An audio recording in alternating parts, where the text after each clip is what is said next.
Hello everyone, let us continue the discussion on vibrational frequencies of carbonyl compounds. In that, acids, they are showing the peak at 1710 per centimeter. Here there is minus I effect, resonance effect and hydrogen bond effect. Let us look which is the prominent effect which affects the vibrational frequency. The minus I effect means the pull of electron. It is heteroatom here, so the electronegative atom, so it is causing a minus I effect, but it is very less. The prominent effect that affects this vibration frequency is resonance effect and hydrogen bonding. Resonance effect is created due to the donation of lone pair of electrons of oxygen to this bond, and further it is resonated. This electrons are resonating between these two bonds, and due to the hydrogen bonding also the bond length is increasing, bond strength is decreasing, and vibration frequency also decreasing.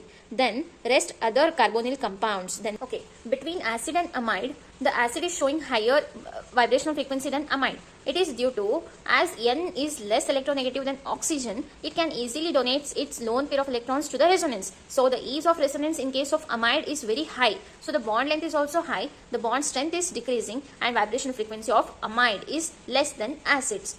Now let us discuss about ketone vibrational frequency. Typically it is occurring at 1715 per centimeter. Here there is more plus I effect. So the bond length is increasing, bond strength is decreasing, vibration frequency also decreasing. What is